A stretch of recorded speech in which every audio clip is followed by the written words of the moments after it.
নমস্কার, জবাব চাই বাংলার বিশেষ এপিসোডে আমি কিশলয়। কৃষ্ণ ভগবদ গীতায় বলছেন, পরমেশ্বর ভগবান শ্রীকৃষ্ণ ভগবদ গীতায় বলছেন, যতস্য হি ধ্রুব মৃত্যুর ধ্রুবম জন্ম মৃতস্য চ তস্মাদ অপরিহার্যার্থে নাতম শোচিতম অর্হসি। জন্ম হলে তো মৃত্যু হবে, মৃত্যু হলে পুনর্জন্ম হবে। তাই সনাতনীরা মৃত্যুকে ভয় পায় না, সনাতনীরা কালকে ভয় পায় না। কালজয়ী মৃত্যুঞ্জয়ী সনাতনীদের ওপর হামলা করে বাংলাদেশের নিকৃষ্ট জঙ্গি সন্ত্রাসবাদীরা কি প্রমাণ করতে চাইছে? তারা ভাবছে সনাতনীরা পিছিয়ে যাবে। মাস্কট স্পিন কন্ট্রোল ল্যাবের পরীক্ষায় এটি প্রমাণিত। কেয়াসেট আলোপেক্স পেন্টা অ্যাক্টিভ নতুন চুল গজাতে সাহায্য করে, চুল পড়া বন্ধ করে। Keya Seth Alopex penta active 10 hair fall প্রবলেমের একমাত্র সলিউশন। তারা ভাবছে ভগবদ গীতার অনুসারীরা ভয় পাবে তাদের এই নিকৃষ্ট জঙ্গি সন্ত্রাসবাদী হামলার। তাহলে তারা ভুল করছে। এই মুহূর্তে দাঁড়িয়ে আমরা যখন কথা বলছি তখনও বাংলাদেশে সংখ্যালঘুদের ওপর হামলা চলছে, প্রতিনিয়ত হামলা চলছে, প্রতি মুহূর্তে হামলা চলছে। বাংলাদেশের হিন্দু, খ্রিস্টান, বৌদ্ধ, জৈন, শিখ তাদের যে ঐক্য পরিষদ, সেই ঐক্য পরিষদের তরফ থেকে বলা হচ্ছে যে প্রায় 2000 হামলা হয়েছে 16 দিনে, এবং 16 দিনে 2000 হামলা হওয়ার মধ্যে রয়েছে খুন, ধর্ষণ, বাড়ি জ্বালিয়ে দেওয়া, মন্দির জ্বালিয়ে দেওয়ার মতো ঘটনা। হামলা চলছে বাংলাদেশের পার্বত্য অঞ্চলে, ট্রাইবস, সেখানের যে স্থানীয় যারা মানুষ তাদের ওপর, যারা বেশিরভাগ ক্ষেত্রে সনাতনী কিংবা অন্য ধর্মাবলম্বী। কারা হামলা করছে, কেন হামলা করছে, কেন এই পরিকল্পনা? আসলে তারা হামলা করার জন্য অপেক্ষা করছিল। এর আগে সরকারের সময় হয়তো খানিকটা তারা সাহস পায়নি হামলা করার, এবার তাদের হাতে চাঁদ এসেছে। তারা হামলা চালাচ্ছে বাংলাদেশি হিন্দুদের ওপর। বাংলাদেশের সরকার যেমন একদিকে দুর্গাপুজোর ওপর কোপ মেরেছে, অন্যদিকে বাংলাদেশের হিন্দু, সনাতনী এবং অন্যান্য ধর্মের সংখ্যালঘুদের ওপর হামলা চালাচ্ছে সে দেশের সন্ত্রাসবাদী জঙ্গিরা। এবং সেই দেশের জঙ্গিদের হামলা, সেই হামলার কয়েকটা ছবি এই মুহূর্তে দেখাবো। একদিকে প্রথম ছবি দীঘিনালা, সেখানে হামলা চলেছে। এক মহিলা নিজের বাড়ি জ্বলন্ত অবস্থায় দেখাচ্ছেন, মূলত ট্রাইবাল এরিয়া দীঘিনালা, এবং সেখানে হামলা। আমি একবার শোনাবো মহিলা কি বলছেন।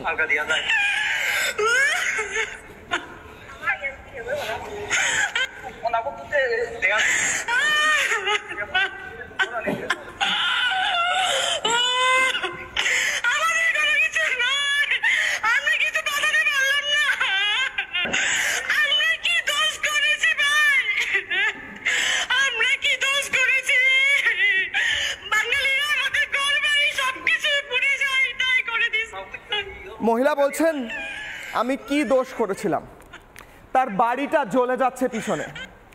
জ্বলন্ত বাড়ি দেখে মহিলা ফেসবুকে ভিডিও করে দেখানোর চেষ্টা করছেন, বলছেন বাঁচানোর জন্য তাকে বলছেন আমি কি দোষ করেছিলাম, আমি একটি বিশেষ ধর্মের নয় বলে কিংবা একটি বিশেষ ধর্মের বলে আমার বাড়িটা আজকে এইভাবে জ্বালিয়ে দেওয়া হলো। এই মহিলার মুখের দিকে তাকিয়ে আপনি আমি হয়তো আজকে আমাদের ভাবার সময় এসেছে। এই ছবি দেখে গায়ের রক্ত ঠান্ডা হয়ে যায়। পরের ছবি চাকমা, সেই ছবি দেখাচ্ছি। চাকমায় বাড়ি জ্বালিয়ে দেওয়া হয়েছে, বাড়ির ভেতর থেকে ছবি তুলে সেখানের পার্বত্য যে ট্রাইবাল মানুষ, বেশিরভাগ ক্ষেত্রে সংখ্যালঘু, হিন্দু এবং অন্যান্য ধর্মের, তারা দেখাচ্ছেন কিভাবে তাদের বাড়ি জ্বালিয়ে দেওয়া হয়েছে, বাড়ির সামনে হামলা চালানো হয়েছে। সেই আওয়াজ শোনাবো একবার। জানলা ইট সব ছুঁড়ে ভেঙে দেওয়া হয়েছে।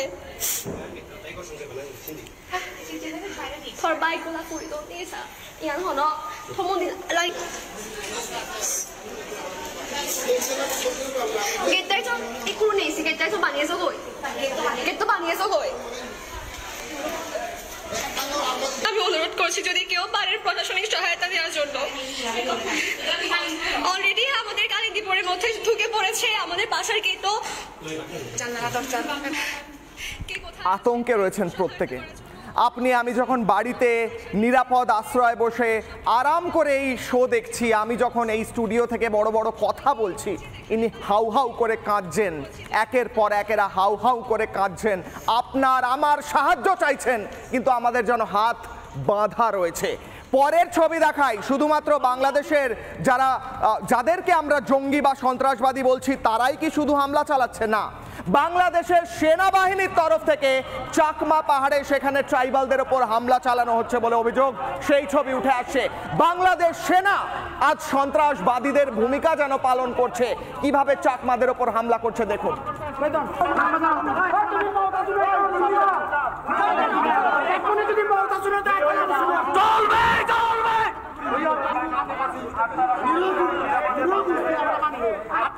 পরের ছবি দেখাই।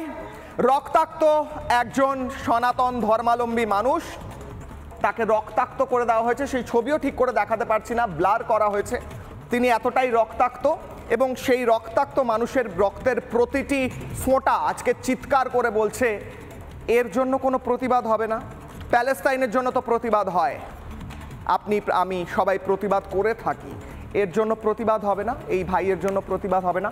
পরের ছবি রাঙামাটির ছবি, সেখানে একটি মন্দির, সেই মন্দিরের সমস্ত কিছু ধ্বংস করা হয়েছে, চেয়ার টেবিল উল্টে পড়ে রয়েছে। এই অমৃত বিহার সম্ভবত এই জায়গাটির নাম, সেই জায়গাটিকে ধ্বংস করে দেওয়া হয়েছে, সেই ছবি।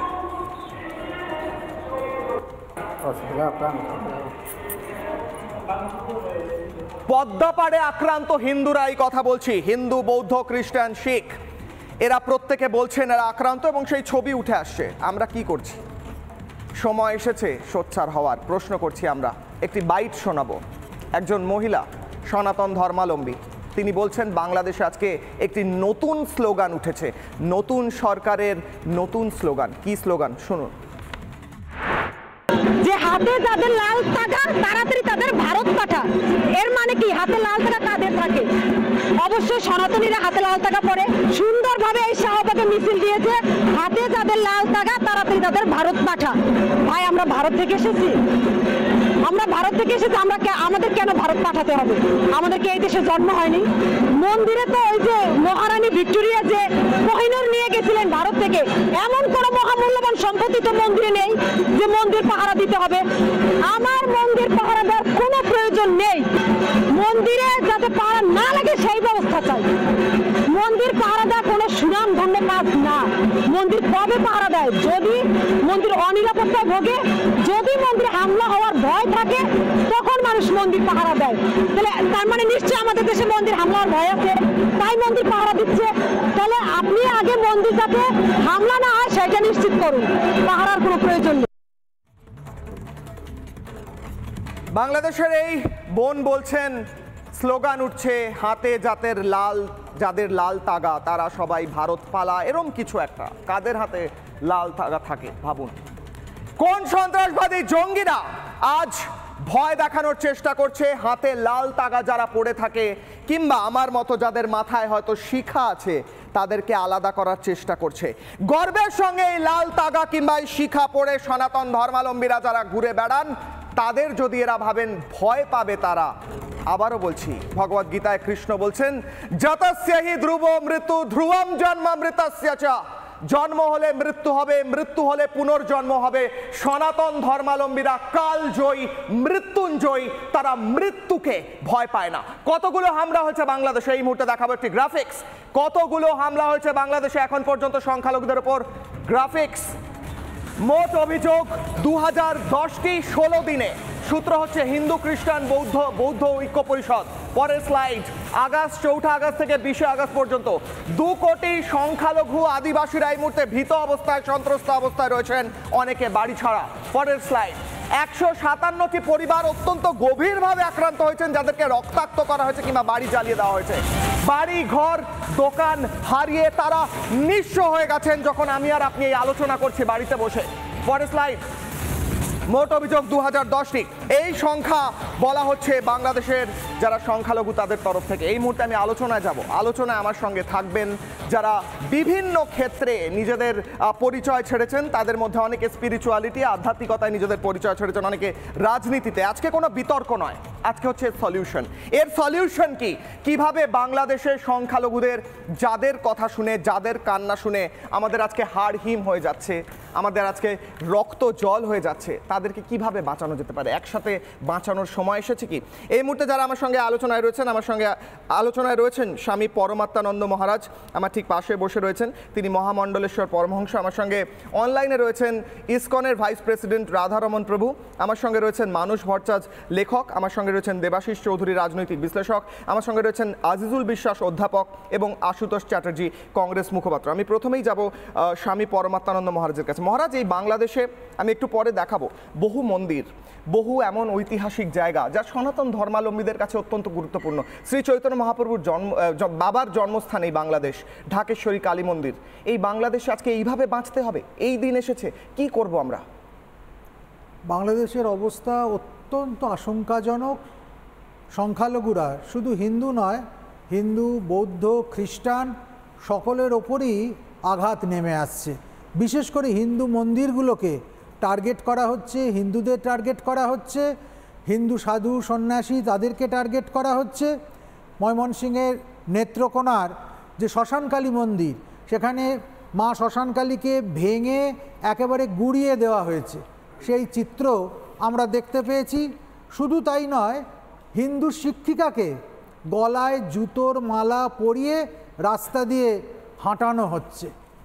তার পাশাপাশি আমরা এও জানতে পারছি যে বিভিন্ন মন্দির থেকে গৈরিক ধ্বজ নামিয়ে দিতে একদম হুমকি দেওয়া হয়েছে। বারোয়ারি পুজোগুলোতে একদম ফোন করে করে বলা হচ্ছে 5 লক্ষ টাকা করে পাঠাতে হবে নির্দিষ্ট জায়গায়।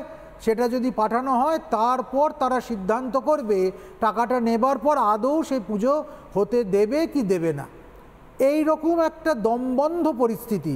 আর বিভিন্ন জায়গার আধিকারিকদেরকে একদম জোর করে অবসর দিয়ে দেওয়া হচ্ছে। আজকেই দুপুরবেলা সেখানকার একটি বিশিষ্ট আধিকারিককে অবসর দিয়ে দেওয়া হয়েছে গণপ্রজাতন্ত্রী এই বাংলাদেশে। এবং আমরা দেখতে পাচ্ছি যে হিন্দুদের গণপ্রজাতন্ত্রী বললেন, আমি শব্দটা আমার হাসি পেল শুনে। এবং সেখানে বলিষ্ঠ কণ্ঠস্বর ছিলেন মাননীয় দেবদাস ভট্টাচার্য, তাকে সকলে এক ডাকে চেনে। আজকে তাকে দুপুরবেলা জোর করে অবসর দিয়ে দেওয়া হয়েছে। এর একটাই উপায়, সমস্ত সংখ্যালঘুদের, আজকে কেবলমাত্র হিন্দুদের নয়, হিন্দু, বৌদ্ধ, খ্রিস্টান, জৈন যারা আছে তাদেরকে এক হতে হবে। এক হয়ে তাদের বক্তব্য পেশ করতে হবে এবং যে কোনো উপায়ে এই সন্ত্রাসকে ঠেকাতে হবে। একটা রাজনৈতিক সন্ত্রাস এবং ধর্মের ওপরকে নির্দিষ্ট করে যেটা চলছে সেটাকে আটকাতে না পারলে আগামী দিনে সংখ্যালঘুদের বাংলাদেশ ছেড়ে অন্যত্র চলে যেতে হবে। যে বাংলাদেশে এত ঐতিহাসিক জায়গা রয়েছে, যেখানে এত ধর্মস্থান রয়েছে, তা ছেড়ে চলে যেতে হবে। আমি রাধারমন প্রভুর কাছে যাওয়ার আগে, রাধারমন প্রভু একটি ভিডিও টুইট করেছিলেন, তারপর এটি খবর হয় এটা নিয়ে। সেই ভিডিওটি আমি দেখাবো, একটি বাইট যেখানে বলা হচ্ছে দুর্গাপুজো করার জন্য যখন নামাজ পড়া হবে বা আজান দেওয়া হবে সেই সময় দুর্গাপুজোর মাইক বন্ধ রাখতে হবে কিংবা মন্ত্রোচ্চারণ করা যাবে না। সেই বাইট শোনাবো, ফিরছি আলোচনায়। আজান ও নামাজের সময় যেন কোনো বাদ্যযন্ত্র বা মাইকের ব্যবহার নিয়ন্ত্রণ রাখা, মাইক সেই সময় বন্ধই রাখতে হবে। এটাও ভাই আমাদের সাথে এগ্রি করছে। আজানের কমের পক্ষে 5 মিনিট আগেই এই ধরনের কার্যকলাপ বন্ধ রাখতে হবে এবং নামাজ শেষ হওয়া পর্যন্ত এই ধরনের কার্যকলাপ বন্ধ রাখতে হবে। অনেক সময় দেখা যায় যে একটা বাদ্যযন্ত্র রেখে দিল, আজান হইতেছে, হয়তো বাদ্য ওই যান্ত্রিক ওখানে নাই বা অন্যজনে এসে একটা শুরু করে দিল। ওই ক্ষেত্রে ভাই আমাদের ক্ষেত্রে এরা সবাই আমাদেরকে ইনশিওর করছে যে কোনো রকমের যেন এরকম কেউ করতে না পারে তার ব্যবস্থা গ্রহণ করবে। রাধারমন প্রভু, আপনি এই ভিডিও টুইট করেছিলেন, আমরা খবর করেছি, বাংলাদেশ থেকে সরাসরি সেই খবর এসেছে। তার সঙ্গে সঙ্গে যেসব মন্দিরে হামলা হয়েছে সেই মন্দিরগুলোর মধ্যে ইসকন মন্দির অন্যতম, যেখানে একজনকে খুন হতে হয়েছিল 2021 সালে। আবার নতুন করে হামলা হচ্ছে। ইসকন মন্দির বিভিন্ন বাংলাদেশে, তার সঙ্গে দুর্গাপুজোর ওপর এই কোপ, তারপর সন্ত্রাসবাদী হামলা চলছে বিভিন্ন সংখ্যালঘুদের ওপর, কি বলবেন? এটা খুব খুব খুব চিন্তনীয় বিষয় আছে। আমরা জানি কি 2021 সালে কি এরকম দুর্গাপূজা যত পান্ডাল ছিল ওখানে আক্রমণ হয়েছিল। দশহরা দিন আমাদের মন্দিরে আক্রমণ করা হয়েছিল, একজন ভক্তের খুনও হয়ে গেছিল। অনেক অনেক অনেক হিন্দু বাড়ি পুড়িয়ে দেওয়া হয়েছিল, অনেকদের মেয়েদেরকে, হিন্দু ওমেনকে গণ ধর্ষণ করা হয়েছিল, মাস রেপ হয়েছিল। কিন্তু সব থেকে এখন চিন্তাজনক হচ্ছে কি গভর্নমেন্ট অফ বাংলাদেশ, যে বাংলাদেশ গভর্নমেন্ট আছে আন্ডার দি নোবেল লাউরেট, ওরা এখন গভর্নমেন্ট থেকে বলছে কি আপনারা যারা হিন্দুরা আছে ওরা কীর্তন করতে পারে না, কিছু পুজো করতে পারে না যখন নামাজ শুরু হবে, না হলে ও যে করবে, যে হুয়েভার উইল বি ফাউন্ড, ওদের বিরুদ্ধে পুলিশ গিয়ে অ্যাকশন নেবে। তো এটা খুব দুঃখনীয় কি গভর্নমেন্ট এখন এটা লিগালাইজ করে দিচ্ছে কি অন্য ধর্মের লোক নিজের ধর্ম প্র্যাকটিস করতে পারে না যখন ওরা নামাজ পড়বে, নামাজের আজানের টাইমে। তো এখন government is taking the path of যারা জিহাদি, আমরা শুনছিলাম কি ওরা জিহাদি আছে, ওদের নিয়ে এটা দে আর লিগালাইজিং ইট। এটা কি হবে কি অনেকবার এরা মিথ্যা কথা বলে, মিথ্যা কথা ফোন করেও এরা আরোপ লাগাবে, আর আমাদের ভক্তদেরকে, হিন্দুদেরকে অ্যারেস্ট করা হবে, ওদের বিরুদ্ধে আর কানুনি কারবাই হবে। আজকে জাস্ট আমি 4-5 ঘন্টা আগে আমি কথা বলছিলাম, ওখানে প্রত্যেক যত দুর্গা পূজা যেখানে হয় ওখানে এরা চিঠি পাঠাচ্ছে, আর চিঠিতে রিটেন ওরা ডিমান্ড করেছে 5 লক্ষ টাকা দিতে হবে, না হলে দুর্গা পূজা করতে দেওয়া হবে না। ঠিক ঠিক। যখন গভর্নমেন্ট, আপনি একটু সঙ্গে থাকুন, আমাদের এই মুহূর্তে ব্রেকিং নিউজও উঠে আসছে, যে কথা মহারাজও বললেন, রাধারমণ প্রভু বললেন, সেই ব্রেকিং। বাংলাদেশে দুর্গাপুজো করতে হলে উড়ো চিঠি আসছে, 5 লাখ টাকা করে দিতে হবে। এই মুহূর্তে বিগ ব্রেকিং, বাংলাদেশে দুর্গাপুজো করতে হলে 5 লাখ টাকা দিতে হবে, তাহলে দুর্গাপুজো হবে, নহলে দুর্গাপুজো হবে না। বাংলাদেশের পুজো কমিটি এবং মন্দিরগুলির কাছে এই উড়ো চিঠি উড়ে আসছে। এই মুহূর্তে টাকা না দিলে চিঠিতে রয়েছে কচু কাটা করা হবে, টাকা না দিলে কচু কাটা করা হবে, এই কথা বলা হচ্ছে চিঠিতে। চিঠি কারা দিয়েছে স্পষ্ট নয়, কিন্তু মন্দিরে মন্দিরে এবং পুজো কমিটিতে এই চিঠি উঠে আসছে। দুর্গা পুজো করতে গেলে 5 লাখ টাকা দিতে হবে, আর যদি না দেওয়া হয় তাহলে কচু কাটা করা হবে, এমন হুমকি দেওয়া হচ্ছে। অর্থাৎ দুর্গাপুজো করতে গেলে একদিকে মাইক বন্ধ রাখতে হবে বিভিন্ন সময়, অন্যদিকে 5 লাখ টাকা করে বিশেষ কাউকে দিতে হবে। এই মুহূর্তের বিগ ব্রেকিং। ফিরছি আলোচনায়, আমি মানস বাবুর কাছে যাওয়ার আগে রাধারমণ বাবু আপনি শেষ করছিলেন, আপনি বলুন।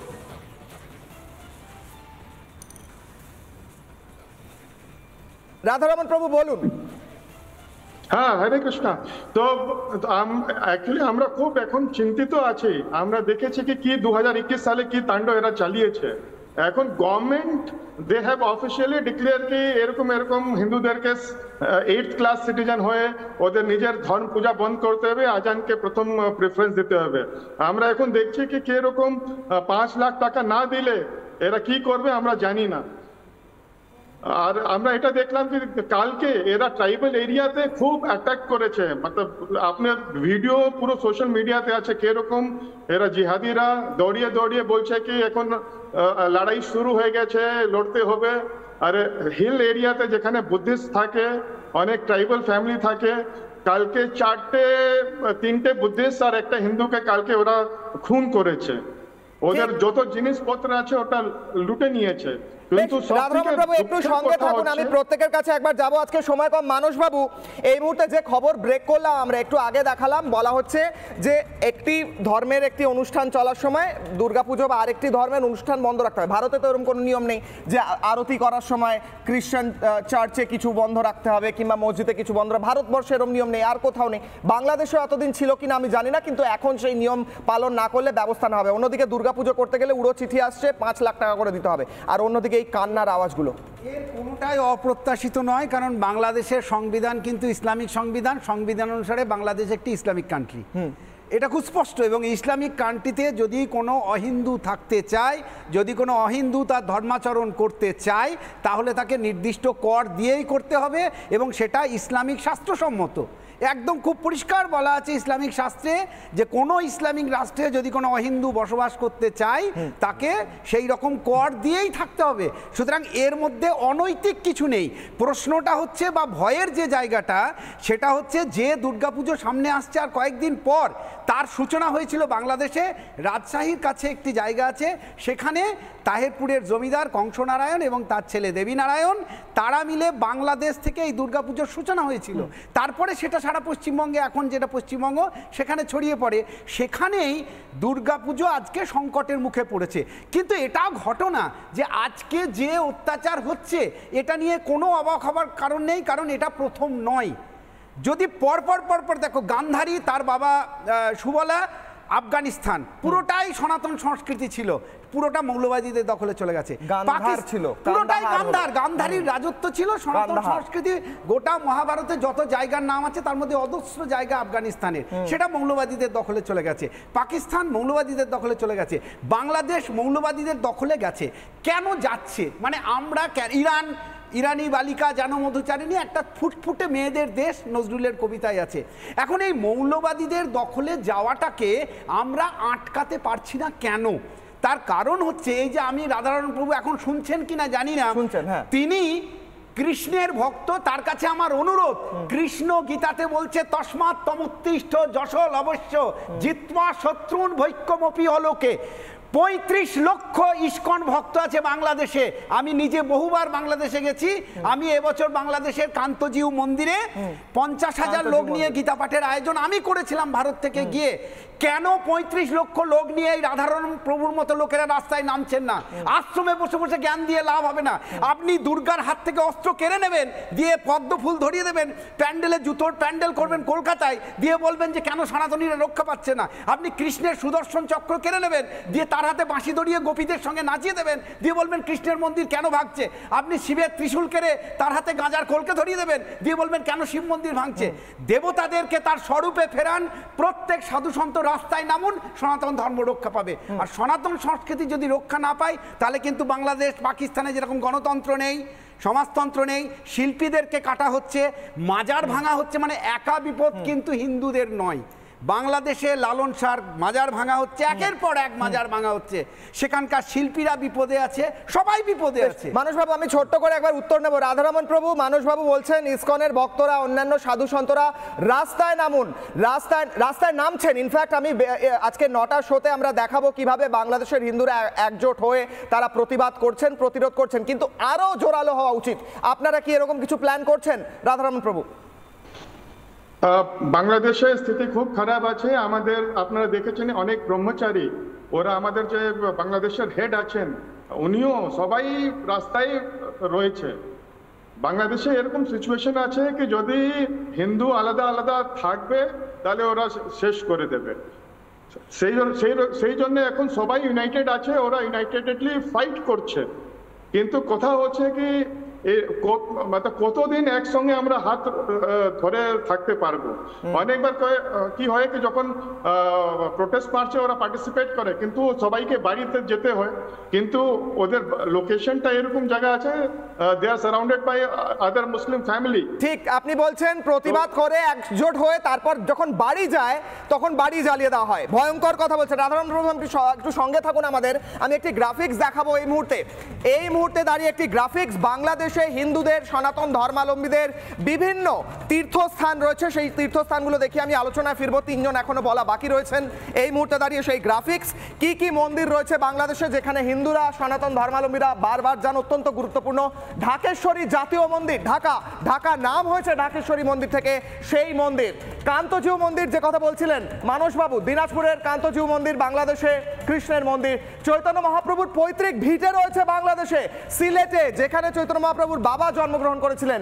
আদিনাথ মন্দির রয়েছে কক্সবাজারে, তারই সঙ্গে সঙ্গে রয়েছে চন্দ্রনাথ মন্দির সীতাকুণ্ড, এখানে কদিন আগে হামলা হয়েছিল সংখ্যালঘুদের ওপর, বাংলাদেশের হিন্দুদের ওপর। রমনা কালী মন্দির রয়েছে শাহবাগে। পরের স্লাইড, ইসকন মন্দির স্বামীবাগ। ইসকনের অনেকগুলো মন্দিরের মধ্যে এটি অন্যতম বৃহৎ একটি মন্দির। আমি ফিরবো আলোচনায়, আমি যাব দেবাশিস বাবুর কাছে। দেবাশিস বাবু, আমি আসছি আপনার কাছে এই প্রশ্ন নিয়ে। শুধুমাত্র বাংলাদেশ তো নয়, বাংলাদেশ 1 নম্বর কোশ্চেন আমার, বাংলাদেশের হিন্দুদের ওপর অ্যাটাক বা সেখানে সংখ্যালঘুদের ওপর অ্যাটাক আমার 1 নম্বর কোশ্চেন। আমার 2 নম্বর কোশ্চেন, শুধুমাত্র বাংলাদেশ নয়, আমরা দেখলাম ইউএসএতে স্বামীনারায়ণ মন্দিরের গায়ে লিখে দেওয়া হলো বিভিন্ন কুরুচিকর মন্তব্য। আমরা দেখলাম তিরুপতিতে সেখানে প্রসাদের মধ্যে এমন কিছু মিশিয়ে দেওয়া হলো, গোমাংসের তেল, শূকরের তেল। একটা কি সুচারু পরিকল্পনা চলছে বাংলাদেশ সহ গোটা বিশ্ব এবং ভারতবর্ষে? একমাত্র টার্গেট হচ্ছে সনাতন ধর্মাবলম্বীরা, কি মনে করেন? দেখুন, আমি যদি স্পষ্ট কথা বলি, মানে একদম পুরো নিউট্রাল কথা যদি বলি, তাহলে বাংলাতেই বলি, তালি এক হাতে বাজে না। দেখুন, কলকাতার বুক থেকে একদম পুরো কৃষ্টি সম্পন্ন খুব কালচার চিফ মিনিস্টার বুদ্ধদেব বাবু উনি তাসলিমা নাসরিনকে তাড়িয়ে দিলেন কলকাতার বুক থেকে। এবং ভারতবর্ষে যেই ধরনের সেকুলারিজম, সুডো সেকুলারিজম চলছে, আমরা জানি মালদা মুর্শিদাবাদের জেলা শাসকরা ইতিমধ্যেই নির্দেশ, আজকে থেকে নয়, প্রায় 10 বছর 12 বছর পুরনো, সংখ্যালঘুদের যেখানে সংখ্যাগরিষ্ঠতা মানে মুসলমান এলাকা মালদা মুর্শিদাবাদ, সেখানে দুর্গাপূজা কমিটিগুলোতে কোনো লোকাল মৌলবী বা কোনো মাদ্রাসার কাউকে রাখতে হবে বাধ্যতামূলকভাবে, পুজো কমিটির মধ্যে 1-2জনকে মুসলমানকে রাখতে হবে মালদা মুর্শিদাবাদ। এ তো ইন্ডিয়াতে হচ্ছে। তাহলে ইন্ডিয়ার এই যে সুডো সেকুলারিজম, তার যে প্রভাব বিস্তারে যে পাকিস্তান জন্ম নিল, পাকিস্তান জন্ম হলো কোথা থেকে? কংগ্রেসের এই সেকুলারিজমের রাজনীতি থেকে, মুসলিম লীগের কাছে আত্মসমর্পণের মধ্যে থেকে। তারপরে স্বাধীনতার পর থেকে একটা সহজ প্রশ্ন আমি জিজ্ঞেস করি as a student of politics, দাদারা আছেন রাজনীতিবিদ এখানে আছেন, 1971 বাংলাদেশ ক্রিয়েশনের পরে সিমলা চুক্তির আলোচনা কি কেউ এখন করি? আমরা জানি আদৌ সিমলা চুক্তি কি? সিমলা চুক্তি কি ছিল? কোথায় হাওয়ায় ভেপার হয়ে গেল? তারপরে 93,000 পাকিস্তানি সোলজারদের কোন আনন্দ আটখানায় তাদের পাকিস্তানে রিটার্ন দিয়ে দেওয়া হলো? তাহলে গোড়াতে আমরা যে এত সেলিব্রেট করছি লিবারেশন অফ বাংলাদেশ, আমরা তৈরি করে দিয়েছি ইত্যাদি ইত্যাদি, আমরা কি বানিয়েছি? একটা ফ্র্যাঙ্কেনস্টাইন। বাংলাদেশ তৈরি হওয়ার পরে 93,000 সোলজার আমরা রিটার্ন করে দিলাম পাকিস্তানকে। একটা ওয়ার ক্রিমিনাল ট্রিবিউনাল হলো না, একটা বিচার হলো না, ইয়াহিয়া খান থেকে শুরু করে টিক্কা খান কারোর বিচার হলো না, যারা শত শত হিন্দু এবং মুসলমান বাংলাভাষী বাংলাদেশি ইস্ট পাকিস্তান মুসলমান বা হিন্দুদের মেরেছিল, তাদের একজনের বিচার হলো না। কি একটা সিমলা চুক্তি হলো, তার মাথামুন্ডু আমরা এখনো জানি না কি অশ্বডিম্ব প্রসব হলো। তাহলে তালি এক হাতে বাজে না, আমাদেরও অন্যায় অপবাদ আছে, আমাদেরও ভুল ত্রুটি আছে। কেন প্রথম দিন থেকে আমরা মেনে চলছি যে বাংলাদেশ মিত্র রাষ্ট্র? কোথায় মুচলেখা দিয়েছে ভারত সরকার? আমি তো স্পষ্ট কথা বলবো, কোথায় মুচলেখা দেওয়া আছে যে বাংলাদেশ মিত্র রাষ্ট্র? ওখানে মানে কোটি কোটি হিন্দু ধ্বংস হয়ে গেল, মরে গেল, ধর্মান্তরিত হয়ে গেল, তারপরে বাংলাদেশ মিত্র রাষ্ট্র, সবসময় বাংলাদেশ মিত্র রাষ্ট্র। কেন? কিসের জন্য? আমরা মনে করছি বাংলাদেশকে আমরা ঘিরে রেখেছি, ভারত ঘিরে রেখেছে, তা নয়। অন্যদিক থেকে দেখুন নকশাটা, ম্যাপটা, বাংলাদেশ একটা জিহাদি দেশ, জিহাদিদের একটা জায়গা ভারতের মধ্যে ঢুকে রয়েছে। আমাদের উত্তর পূর্ব এবং ভারতবর্ষের মেন ভারতবর্ষের সাথে দুটোর যোগাযোগের মাঝখানে একটা জিহাদি একটা দেশ ঢুকে গেছে ভারতের মধ্যে। আমরা বাংলাদেশ ঘিরে রাখিনি, বাংলাদেশ ঢুকে গেছে ভারতের মধ্যে একটা জিহাদি দেশ। আর এর যে কিরকম কুপ্রভাব দেখুন, পশ্চিমবাংলায় কালিয়াচক হয়, খাগড়াগড় হয়, প্রভৃতি একটার পর একটা হয়। বাংলাদেশে যে প্রকারেরই সরকার থাকুক না কেন, শেখ হাসিনা ছিল সরকার, খুব নাকি ভারত বন্ধু ছিল ইত্যাদি ছিল, কিন্তু সেই সময় আমরা দেখেছি হিন্দুদের উপর আক্রমণ।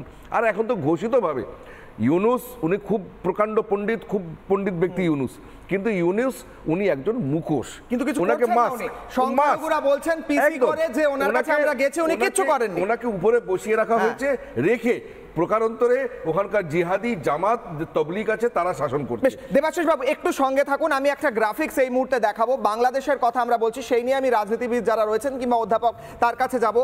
শুধুমাত্র বাংলাদেশ নয়, আমার প্রশ্ন এখান থেকে আরেকটু বৃহত্তর হলো, বাংলাদেশ ছাড়া কোথায় কোথায় হিন্দু বিশ্বাসে বা সনাতন ধর্মীয়দের বিশ্বাসে আঘাত আসে? আমরা তিরুপতির ভয়ঙ্কর ঘটনার কথা শুনলাম এবং সেই ভয়ঙ্কর ঘটনায় কি উঠে এলো সেই ঘটনা এই মুহূর্তে দাঁড়িয়ে গতকাল আমরা আলোচনা করেছি এবং আবারও আলোচনা করছি একবার। তিরুপতিতে যে লাড্ডু প্রসাদ দেওয়া হয় সেই প্রসাদের মধ্যে কি কি পাওয়া গেল দেখুন। তিরুপতির লাড্ডু প্রসাদের মধ্যে কি পাওয়া গেল? গরুর চর্বি পাওয়া গেল এনডিডিবির রিপোর্ট অনুসারে, অর্থাৎ সরকারি ল্যাবে পরীক্ষা হওয়ার পরে পাওয়া গেল শুকরের চর্বি, এবং আর কি পাওয়া গেল এর সঙ্গে মাছের তেল, এই সমস্ত কিছু তিরুপতির লাড্ডুতে পাওয়া গেল। যে লাড্ডু বালাজি ভগবানকে, কৃষ্ণকে ভোগ লাগানো হয় এবং কোটি কোটি আস্থাবান যারা বিশ্বাসী হিন্দু তারা সেই প্রসাদ গ্রহণ করে থাকেন। তারা জানতেন না এটা কিভাবে এটা হলো। প্রসেস হচ্ছে, এর আগে টেন্ডার দেওয়া হয়েছিল জগনমোহন রেড্ডি সরকারের সময়, সেই টেন্ডার একটি এজেন্সির কাছে যায় যারা ঘিয়ের মধ্যে এই সমস্ত কিছু মেলায় বলে অভিযোগ। বলা হচ্ছে তারা নিজেদের খরচ বাঁচানোর জন্য কম দামি জিনিস মিলিয়েছে। সেটা যদি হয়েও থাকে, যদি কোনো আস্থায় আঘাত করার ইচ্ছা নাও হয়ে থাকে, তাহলে এই ভয়ঙ্কর অভিযোগের পর মানুষ এবং রাজনীতিবিদগুলো, রাজনীতির দলগুলো রাস্তায় নামছেন না কেন? এই প্রশ্ন নিয়ে আমি আশুতোষ বাবুর কাছে যাবো। আশুতোষ বাবু, এই ভয়ঙ্কর ঘটনার পর কংগ্রেস কিংবা অন্যান্য দল, বিজেপি, তাদের তো মিছিল করে রাস্তায় নেমে প্রতিবাদ করা উচিত, কাউকে দেখছি না। দেখুন, আমরা একটা জিনিসে খুব বিশ্বাস করি, সেটা হচ্ছে যে কোনো বিষয়ে যদি এরকম ঘটনা হয়ে থাকে সেটা নিশ্চয়ই তদন্ত হবে তদন্ত হওয়াটা স্বাভাবিক ব্যাপার এবং মানুষের কাছে সত্যটা তুলে ধরাটাও মানুষ এটা চায়। সেই জন্য আমরা মনে করি এই বিষয়ে নিশ্চয়ই তদন্ত হবে। যারা যারা দেখছে সে বিষয়টা দেখবে, তারা গুরুত্বপূর্ণ। কিন্তু এতক্ষণ ধরে যে একটা ইম্পর্ট্যান্ট আলোচনা হলো, আমি দুটো তিনটে কথা বলতে চাই। দেখুন, রাহুল গান্ধী প্রথম দিনই কিন্তু বলেছিল, পার্লামেন্টে বলেছিল যে প্রোটেকশন অফ মাইনরিটিস এবং সাধারণ মানুষের প্রোটেকশনের বিষয়টা বাংলাদেশের যারা নতুন এসছেন ক্ষমতায় তাদেরকে কিন্তু দেখতে হবে। আমরা জানি যে একটা সরকার কিন্তু আসেনি, কিছু প্রতিনিধিগণ এসছেন যারা এখন বাংলাদেশকে চালাচ্ছেন, একটা গ্রুপ অফ পিপল। এবং সবথেকে বড় কথা, এই যে ইন্দিরা গান্ধীকে নিয়ে আমরা স্মরণ করি সবসময়, যে দেবাশিসদা এতগুলো কথা বললেন, উনি পরোক্ষে বলেও ফেললেন যে মোদিজির মনে হয় পদত্যাগ করা উচিত, অমিত শাহের পদত্যাগ করা উচিত, এত সমস্যা হচ্ছে চারিদিকে। তার কারণ হচ্ছে একটা জিনিস বুঝতে হবে, যে ঘটনাগুলো আপনার চ্যানেলে দেখছি এটা ডিস্টার্বিং সিচুয়েশান শুধু না, এটা অ্যালার্মিং সিচুয়েশান। তার কারণ আমরা কেউ বিশ্বাস করি না হিন্দু, মুসলমান, শিখ, ইসাই, এই যে আপনি বললেন যে ভারতবর্ষের তো এটা চিত্র চরিত্র নয়, এবং আমরা এটা বিশ্বাস করি যেহেতু আমাদের একটা সংবিধান আছে, সংবিধান আমাদের মাথার ওপরে, মসজিদ মন্দিরের পাশে দাঁড়াবে, মন্দির মসজিদের পাশে দাঁড়াবে, এটা আমাদের বিশ্বাস এবং এটা আমাদের ধর্ম, মনুষ্যত্বের ধর্মে আমরা বিশ্বাস করি। কিন্তু যে ঘটনাগুলো বারবার করে উঠে আসছে, এখানে দেখছিলাম আপনার ইসকনের ভাইস প্রেসিডেন্ট ছিলেন, এখানে একজন স্বামীজিও আছেন। আমাদের বিষয় একটা জিনিস খুব পরিষ্কার বুঝতে হবে, এই যে ধর্মকে টার্গেট করা বা এই যে এই জিনিসগুলোকে তৈরি হওয়া, আমাদের খুব পরিষ্কার যেখানকার যে প্রশাসন, আজকে প্রশাসনের ভূমিকাটা কি, প্রশাসনের ভূমিকাটা আমরা দেখতে পাচ্ছি না। কিন্তু আমরা মোহাম্মদ ইউনিসকে দেখলাম যে ঢাকেশ্বরী মন্দিরে যেতে কিছুদিন আগে। এখন ব্যাপার হচ্ছে সেই যে বার্তা সরকার যারা চালাচ্ছেন, সেই বার্তা যদি তারা স্পষ্টভাবে স্পেল আউট না করতে পারে, তাহলে এই সমস্যাগুলো আরও বাড়ছে। এবং সবথেকে বড় কথা আপনাকে বলি, আপনি যদি অ্যাকশান নেন তাহলে যদি সেটাই হয়ে থাকে, তাহলে একটা জিনিস বুঝতে হবে, যখন সেই ঘটনাগুলো ঘটছে, আপনাকে একটা ডেটা দিয়ে রাখি, প্রায় 10 লাখ মাইনরিটি নাম পুরো তাদের ভোটার লিস্ট থেকে চলে গেছে। 7.96% এখন হচ্ছে মাইনরিটি পপুলেশন বাংলাদেশে। তাহলে এই প্রশ্নগুলো তো অটোমেটিক্যালি জন্মায়। এবং একটা জিনিস বুঝতে হবে যে এই যে ঢাকা, গোপালগঞ্জ, খুলনা, রংপুর, সিলেট, এই জায়গাতে কিন্তু মোস্টলি যে মাইনরিটি পপুলেশনের কথা আমরা বলছি তারা সেখানে রিসাইড করে, এখানে রিসাইড করে। কেন, আমি নিজে ছাত্র রাজনীতি করেছি, আমার সাথে বহু বাংলাদেশের ছেলেমেয়েরা আসতেন, আমরা একসাথে তারা ইউনিভার্সিটিতে পড়তাম, আমরা তাদের কথা শুনেছি। বাংলাদেশের মানুষকে আমি অ্যাপিল করতে চাই, যেটা সবথেকে ইম্পর্ট্যান্ট আমার মনে হয়, এই শোটা নিশ্চয়ই বাংলাদেশের বহু মানুষ দেখছেন। আপনার এই শো থেকে আমি এদিক ওদিক কথা না বলে বাংলাদেশের জনসাধারণকে আমরা অ্যাপিল করতে চাইছি যে আপনারা বিষয়টাকে দেখুন, এটা হিন্দু মুসলমানের থেকেও সবথেকে বড় কথা হিউম্যানিটেরিয়ান ক্রাইসিস না হয়। তার কারণ হচ্ছে হিন্দু মুসলমান একসাথে থেকে লড়াই করছে। এবং আমি আর একটা পয়েন্ট আপনাদের কাছে তুলে ধরতে চাই, যেটা আমার অন্তত দৃষ্টিকোণে লেগেছে। হিউম্যানিটেরিয়ান ক্রাইসিস বটেই, কিন্তু হচ্ছে ধর্মের উপর ভিত্তি করে। আমি বলি আপনাকে, অ্যাটাক হচ্ছে যাদের উপর, তাদের একটি ধর্ম আছে। খুব ভালো করে বুঝুন, যারা বঙ্গবন্ধুর স্ট্যাচু ভাঙছে, যারা বঙ্গবন্ধু, তাই জন্য আমি সন্ত্রাসবাদী বলে শুরু করলাম। একটা জিনিস বুঝতে হবে, যাদের জন্য বাংলাদেশ আজকে, যে বাংলাদেশ আজকে হয়েছে, যেটা আমরা বারবার করে বলছি বাংলাদেশ, এবং আজকের দিনে তো আপনার নেপালও ঢুকে যাচ্ছে, বিহারে গুলি চালিয়ে চলে যাচ্ছে, অরুণাচলে 60 কিলোমিটার দখল করে নিয়েছে চীন। এখন আলোচনা করতে গেলে আন্তর্জাতিক অরুণাচলের যে কথা বললেন সেটা ভেরিফাইড কিনা আমাদের জানা নেই, কেউ দাবি করে থাকেন, এটা নিয়ে আমার ডিসক্লেমার থাকবে। যে জায়গাটা আমি ধরাতে চাই সেটা হচ্ছে, যারা এই হিংস্র কাজগুলো করতে পারলো সেখানে দাঁড়িয়ে, তারা অনেক কিছু করতে পারে। এবং আমাদের মনে হয় বাংলাদেশের জনসাধারণকে সতর্ক হতে হবে। বেশ, আমার কাছে খুব কম সময়, আমি আজিজুল বাবুর কাছে যাওয়ার আগে দ্রুত 1 মিনিট আশুতোষ বাবু কি উত্তর দিচ্ছেন একবার শুনে নিন। আমি আজিজুল বাবু বলেন না, আপনারা পুরো শুনলাম, আপনারা শুনেছেন, একবার জিজ্ঞেস করুন, আপনার কি মনে হয় না যে আজকে এই যে সিচুয়েশন, এটাতে সিএ এনআরসি হওয়া উচিত? আপনারা কেন বিরোধিতা করেছিলেন? কেন বিরোধিতা করেছিলেন? বলুন পদত্যাগ করতে, সব কেন করেছেন? ভারতবর্ষে সব ঠিক, রাহুল গান্ধী তো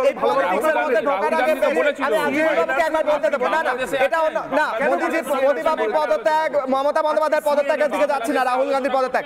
আজিজুল বাবু 1 মিনিট, আশুতোষ বাবু যদি 60 লক্ষ ইহুদিকে বাঁচানোর জন্য আলাদা একটা দেশ তখন সারা বিশ্ব মিলে করে দিতে পারে, তাহলে আজকে বাংলাদেশে 2,40,00,000 হিন্দু, তারা নিজেদের নিরাপত্তার জন্য, আত্মনিয়ন্ত্রণের জন্য কেন আলাদা দেশ পাবে না? আজ তো সপ্তাহে, এবং ভারত সেটাতে সাহায্য করবে এই প্রশ্ন নিয়ে আমি আজিজুল বাবুর কাছে যাব। সেটা আজিজুল বাবু বলুন। একজন বলেননি এখনো, তিনি বলেনি, তারপর আবার আসেন প্রত্যেকের কাছে। আজিজুল বাবু একটু বলুন। আজিজুল বাবু, তারা আলাদা দেশের দাবি যদি জানায়। আজিজুল বাবু, যে ছবিগুলো দেখলেন ভয়ঙ্কর ছবি, সেখানে সংখ্যালঘুরা কাঁদছেন হাউ হাউ করে, বাড়িগুলো জ্বলছে, উনি যে কথা বলছেন সেটা জাস্টিফাইড কিনা? সংক্ষেপে হ্যাঁ বলুন। আমার একটা নির্দেশ হচ্ছে, এই পৃথিবী জুড়ে সংখ্যালঘুর কোনো ধর্ম হয় না, সংখ্যালঘুর কোনো জাত হয় না। বাংলাদেশে যারা সংখ্যালঘু, আমাদের দেশে তারা সংখ্যাগুরু না। বাংলাদেশের সংখ্যালঘু অবশ্যই ধর্ম হয়তো বলতে দিন, আমি যেটা বলছি, আমাদের দেশেও সাবির মল্লিককে কিন্তু এই কদিন আগে তাকে খুন হতেছে হরিয়ানাতে। অর্থাৎ আমি এই কারণেই বলছি, বাংলাদেশে সংখ্যালঘুরা বিপন্ন। আরে আপনারা বলিনি, আচ্ছা উনি বলেন, আমি যে কথাটা বলছি, দেশে দেশে যে সমস্ত দেশে মৌলবাদী আগ্রাসন, মৌলবাদী আধিপত্য, সে রাজনৈতিকভাবেই হোক, সেখানে সেখানে সংখ্যালঘুদের বিপন্নতা বাড়ে। বাংলাদেশ সেটা প্রমাণ দিচ্ছে, যেমন করে আমাদের দেশে মৌলবাদী রাজনৈতিক দলগুলি। একটা সংখ্যা বলি, ভারতবর্ষে সংখ্যালঘুদের সংখ্যা 1947 এর পর বৃদ্ধি পেয়েছে না কমেছে? এক মিনিট, না আলোচনা, আপনি বলেন পৃথিবীর সব দেশে সংখ্যালঘুদের উপর অ্যাটাক হয়। আলোচনা অবশ্যই হয়। ভারতবর্ষে সংখ্যালঘুদের সংখ্যা বৃদ্ধি পায়, বাংলাদেশে কমে, এটা তফাৎ। না আমি স্বীকার করছি, বাংলাদেশে হিন্দুদের উপর আক্রান্ত হচ্ছে, কিন্তু আমি তো স্বীকার করছি ভারতে হচ্ছে। আপনি স্বীকার করছেন? আপনি না, ভারতে হচ্ছে বিগত 2014 সালের পর থেকে, 2014 সালের পর থেকে আপনারা থেকে শুরু করে সাবির মল্লিক, আপনি মেলান না কেন তাদেরকে হত্যা করা হচ্ছে নৃশংসভাবে? কেন নৃশংসভাবে? পশ্চিম বাংলায় প্রধানতরে সংখ্যালঘুদের শাসন। বলুন। হ্যাঁ বলুন, করে যাচ্ছি আমরা। না উনি বলুন। হ্যাঁ বলুন। বিষয়টা হচ্ছে, আরেকটা বিষয় হচ্ছে, এই যে ভারতীয় জনতা পার্টির নেতৃত্বে 2014 সালে রাজনৈতিক ক্ষমতা আসার পরে, সে কাশ্মীর থেকে শুরু করে ভারতবর্ষেও কিন্তু সংখ্যালঘুরা বিপন্নতায় ভুগছে। বাংলাদেশের যদি একটা মুসলমান দেখুন ট্রেন থেকে বাস থেকে পড়ে, আমি বাংলাদেশে 2 কোটি হিন্দুকে মেরে ফেলা হবে, আপনার লজিকটা কি? লজিক ভারতবর্ষে একটা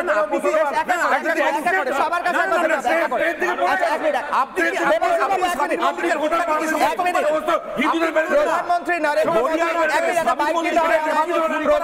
নরেন্দ্র মোদী ভারতের ডেমোগ্রাফিক চেঞ্জ নিয়ে একটি মন্তব্য করেছিলেন, তারপর আসি ভারতবর্ষের জনবিন্যাস পরিবর্তন নিয়ে প্রধানমন্ত্রী নরেন্দ্র মোদীর একটি বাইট শোনাবো। प्रधानमंत्री जी, आपकी इकोनॉमिक एडवाइजरी काउंसिल ने एक रिपोर्ट दी है, मुझे बहुत इंटरेस्टिंग लगी, जिसके कहा गया कि पूरे दक्षिण एशिया में सबसे ज़्यादा मेजॉरिटी के पॉपुलेशन कम हुई है भारत में 7.8% से, यानी कि हर दशक में 1% हिंदू पॉपुलेशन कम हुई है। 1950 से लेकर के 2015 यानी 50 से 2015 तक का उन्होंने चीज़ों का एग्जैक्टली अब बिल्कुल स्टडी की और करीब 170 कंट्रीज का स्टडी किया गया जी। ये सिर्फ कुछ भारत के लिए नहीं, और स्टडी इस बात पर ही है इस दौरान माइनॉरिटी में क्या बदलाव आया, चाहे वो अफगानिस्तान हो, श्रीलंका हो, बांग्लादेश हो, पाकिस्तान हो। ये रिपोर्ट कह रहा है कि इन सब देशों में माइनॉरिटी की संख्या कम हुई है, जनसंख्या कम हुई है। अकेला इन सारे क्षेत्रों में हिंदुस्तान ऐसा है कि जहां माइनॉरिटी की संख्या बढ़ी है। 1950 से 2015 के बीच हिंदुओं की संख्या 7.8%, करीब 8% कम हुई है, जबकि माइनॉरिटी की 43% बढ़ी है। আমার কাছে থেকে 1 মিনিট আছে, আজিজুল বাবু আপনি শেষ করুন, শেষ সেন্টেন্স, একদম 10 সেকেন্ড। প্রশ্ন হচ্ছে না, হ্যাঁ আসল জায়গায় স্ট্রাইক করলে না গোল পোস্ট পাল্টে যায়। না 10 সেকেন্ডে শেষ করুন। আজকে বাংলাদেশ নিয়ে শুরু হলো, এখানে তুমি ডেমোগ্রাফি নিয়ে এলে। আমার প্রশ্ন হচ্ছে, আমি দাবি করব এই গত বছরও যেমন, আমি এটাই বলবো, আরে দাদা আমি আপনাকে বলতে দেবেন, আমি এখনো দাবি করব বাংলাদেশে আগের বছরও 32,666টি দুর্গাপুজো হয়েছে। এবারও বর্তমান সরকার এটাকে অত্যন্ত সিকিউরিটি এবং সমস্ত প্রশাসনিক ব্যবস্থা সেটা এখনো খুব আমি সেই কথাই বলছি। জজিয়া কর দিচ্ছে, জিজিয়া কর দিচ্ছে, দয়া করে শেষ কমেন্ট মহারাজ। জায়গাতে সিকিউরিটি দিতে হবে কেন? হবে কেন? এক্স্যাক্টলি জিজিয়া কর নেবে কেন? শেষ কমেন্ট মহারাজ, শেষ কমেন্ট। 10 সেকেন্ড আছে আমার কাছে, শেষ কমেন্ট। সরাসরি ইসলামিক রাষ্ট্রের দিকে যাচ্ছে, না হলে পুজো করতে গেলে ভারতবর্ষের এই ঘটনার তীব্র নিন্দা করতে আমার কিছু গায়ে লাগবে না। 2014 সালের পর থেকে এই ভারতবর্ষে তাহলে সেখানে কি আদৌ গণতন্ত্র আছে? এই মুহূর্তে আলোচনা এখানেই শেষ করতে হবে। আমাকে একটা ব্রেকিং নিউজ দিতে হবে, ব্যাস একটা ব্রেকিং নিউজ দিতে হবে। অভয়ার ময়না, এই মুহূর্তে ব্রেকিং নিউজ, এই মুহূর্তে ব্রেকিং নিউজ উঠে আসছে। ফের সুদীপ্ত রায়ের বাড়িতে সিবিআই গেছেন। সুদীপ্ত রায় সিথির বাড়িতে সিবিআই, এর আগে বিধায়কের বাড়িতে তল্লাশি ইডির, দুর্নীতি মামলায় তদন্ত কেন্দ্রীয় এজেন্সির। এই মুহূর্তে ব্রেকিং, ফের সুদীপ্ত রায়ের বাড়িতে সিবিআই। সুদীপ্ত রায়ের সিথির বাড়িতে সিবিআই, এর আগে বিধায়কের বাড়িতে তল্লাশি চালিয়েছিল ইডি, দুর্নীতি মামলায় তদন্ত কেন্দ্রীয় এজেন্সির। এই মুহূর্তে সেই ছবি দেখতে পাচ্ছি, সুদীপ্ত রায়ের বাড়িতে সিবিআই আবারও তল্লাশি চালাচ্ছে ইডি। এর আগে অভিযোগ উঠেছিল হাসপাতালের, সরকারি হাসপাতালের বিভিন্ন জিনিসপত্র নিজের হাসপাতালে ব্যবহার করেন এই সুদীপ্ত রায়। পরের ব্রেকিং, আরও একটা ব্রেকিং এই মুহূর্তে, আরজিকর কাণ্ডে ভয়ঙ্কর তথ্য উঠে আসছে। অভয়ার ময়নাতদন্তে চাপ দেওয়ার অভিযোগ। অভয়ার ময়নাতদন্ত জোর করে করা হয়েছিল এমনটা অভিযোগ। তড়িঘড়ি ময়নাতদন্ত করার চাপ দেওয়া হয়েছিল বিস্ফোরক স্বীকারোক্তি ফরেনসিক বিশেষজ্ঞের, ফরেনসিক মেডিসিনের অধ্যাপকের অপূর্ব বিশ্বাসের। এই মুহূর্তে ব্রেকিং, ফরেনসিক মেডিসিনের অধ্যাপক অপূর্ব বিশ্বাস বলছেন জোর করে বলা হয় ময়নাতদন্ত না করলে রক্ত গঙ্গা বয়ে যাবে। কি বলছেন তিনি?